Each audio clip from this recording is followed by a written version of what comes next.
આર્થિક ધોરણે ગરીબ પરિવારના બાળકોના માટે થઈને શિક્ષણની વ્યવસ્થા માટેનો એક નિયમ છે, પણ બીજી તરફ પરિસ્થિતિ કંઈક ઊંધી છે, જ્યાં વર્ગખંડો પૂરતા પ્રમાણમાં નથી. આવો પણ એક ઘાટ ઘડાયો છે.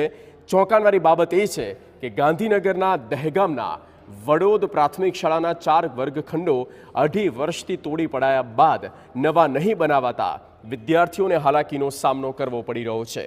બીજી તરફ 2 વર્ગખંડોમાં વિદ્યાર્થીઓને ઘેટા બકરાની જેમ ઠૂસીને બેસાડવામાં આવે છે, તો કેટલાક વિદ્યાર્થીઓને આવી આકરી ગરમીમાં બહાર બેસાડવામાં આવે છે, જેના કારણે વિદ્યાર્થીઓના અભ્યાસ પર અસર પડતી હોવાથી ગ્રામજનોમાં ભારે નારાજગી જોવા મળી રહી છે.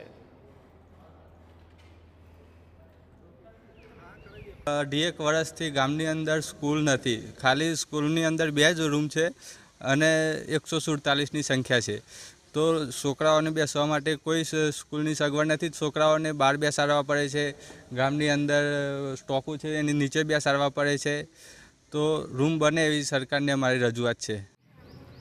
દહેગામના છેવાડાના ગામ વડોદ ખાતેની પ્રાથમિક શાળાના 6 વર્ગખંડો આવેલા હતા, જે પૈકી 4 વર્ગખંડો જર્જરિત થતા અંદાજિત 2.5 વર્ષ પહેલા તેને નવા બનાવવા માટે તોડી પાડવામાં આવ્યા હતા, પરંતુ કોઈકને કોઈ કારણસર વર્ગખંડ નવા બનાવવામાં આવ્યા નથી, જેના કારણે વિદ્યાર્થીઓને ખૂબ જ મુશ્કેલીઓનો સામનો કરવો પડે છે.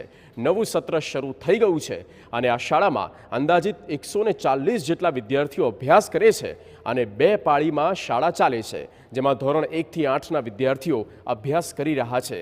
ત્યારે વર્ગખંડો તાત્કાલિક બની જાય તેવી ગ્રામજનો માંગ કરી રહ્યા છે. અમારા 6 રૂમ હતા, એમાંથી 4 રૂમ તોડી પડેલ છે. 2022ની અંદર અમે તોડ્યા. એની અમે અરજી આપેલી છે. 128 બાળકો આ શાળામાં અભ્યાસ કરે છે અને 2 પાળીની સ્કૂલ છે. 2 રૂમમાં 6 થી 8 વાળા સવારની પાળીમાં છે, 1 થી 5 વાળા બપોરની પાળીમાં આવે છે અને 1 વાર ગામમાં બેસે છે. અને સરકારશ્રી દ્વારા અમને અધિકારી દ્વારા કહેવું છે કે અમારી પ્રોસેસ ચાલુ છે અને ટૂંક સમયમાં રૂમ આવી જશે. સમાચાર દાહોદથી, જ્યાં દાહોદમાં નકલી હુકમ